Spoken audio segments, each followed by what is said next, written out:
ठीक है, ये गैंट बार चार्ट डिटेल से बाकी रह गया था, आज देख लेते हैं। लिसन लिसन, ठीक है। गैंट बार चार्ट कौन दिया था? हेनरी एम गैंट दिया था। कब दिया था? 1900 AD में दिया था, इंट्रोड्यूस किया था। ठीक है, क्या है इसमें, ये वर्टिकल एक्सिस पर क्या रहेगा? एक्टिविटी। हॉरिजॉन्टल एक्सिस पर क्या रहेगा? आपका टाइम। हम क्या लिए? मंथली टाइम लिए। हम क्या लिए? Month wise. ठीक है, तो सबसे पहले अगर हम एक्टिविटी देखेंगे तो हमें क्या करना है? अगर मान लीजिए एक बिल्डिंग स्ट्रक्चर तैयार करना है तो क्या क्या एक्टिविटी हो सकता है? क्या क्या एक्टिविटी हो सकता है, और वो एक्टिविटी कब फिनिश होगा, कब स्टार्ट होगा, कब फिनिश होगा, वो आपका ये ग्राफ के थ्रू हम लोग देखेंगे। तो प्रोक्यूरमेंट ऑफ स्टील, तो इसमें क्या है? अच्छा, ये डैश डैश लाइन जो है आपका प्रोग्रेस बताएगा, और जो ब्लैंक है आपका वो क्या बताएगा? शेड्यूल बताएगा। यानी जो शेड्यूल दिए थे प्रोग्रेस भी उसी तरह आपका स्टील के लिए हुआ आपका।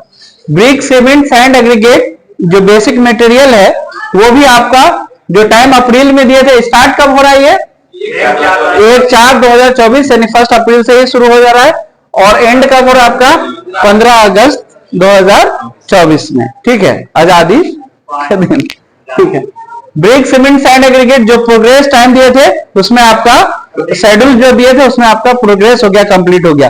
कभी कंप्लीट हुआ? अप्रैल मंथ में ही कंप्लीट हो गया। समझ में आ रहा है ना? जो एक्टिविटी है वो कंप्लीट हो गया। ठीक है, उसके बाद फाउंडेशन, एक बिल्डिंग बनाने के लिए जब मटेरियल आ जाएगा तो क्या करेंगे? फाउंडेशन डालेंगे। वो क्या है? एक्टिविटीज है। वो क्या है? एक्टिविटी है। तो फाउंडेशन के लिए क्या है आपका? जो हम लोग जैसे ब्रिक सीमेंट आ गया, आते ही कुछ और आना भी बाकी था, है ना? आते ही हम लोग क्या किए? अप्रैल के लास्ट से ही हम लोग शुरू कर दिए, और मई में आपका फाउंडेशन का काम खत्म हो गया, कंप्लीट हो गया, है ना? जो शेड्यूल दिए थे, जो वक्त दिए थे, वही टाइम पर आपका कंप्लीट हो गया, है ना? सिंपल सा है। सुपर स्ट्रक्चर, फाउंडेशन के बाद क्या होता है आपका? Super structure. सब स्ट्रक्चर तैयार हो गया, उसके बाद सुपर स्ट्रक्चर। उसमें क्या करेंगे बोलिए? जो टाइम दिए थे, कब दिए थे आपका? है ना? मई के लास्ट में, और जून से पहले कंप्लीट होना है। यस और नो? तो मई के लास्ट में, हाँ लास्ट में शुरू हुआ, लास्ट वीक में, और जून के लास्ट वीक में आपका खत्म हो गया। जो टाइम दिए थे उसी आपका टाइम में खत्म हो गया। ठीक है, उसके बाद रूफिंग वगैरह, है ना? छत डालना क्या किए? हाँ, जून के लास्ट में जैसे ये फिनिश हुआ आपका सुपर स्ट्रक्चर का काम, रूफिंग का काम किए, और जुलाई के मिड में आपका खत्म हो गया। कैसा ना? जो टाइम दे रहे, शेड्यूल दे रहे, उसी हिसाब से आपका चल रहा है। लैगिंग नहीं है और ना अहेड है, लैगिंग भी नहीं है ना अहेड है। ठीक है, उसके बाद इलेक्ट्रिकल का वक्त देखेंगे तो क्या है आपका? हाँ, जुलाई मिड से स्टार्ट हुआ, आपका जुलाई में फिनिश हो गया। फ्लोरिंग का काम कब स्टार्ट हुआ?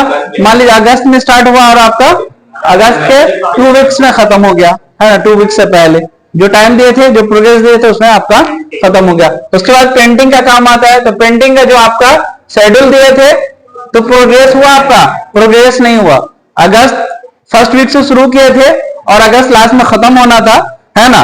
लेकिन अभी तक खत्म नहीं हुआ।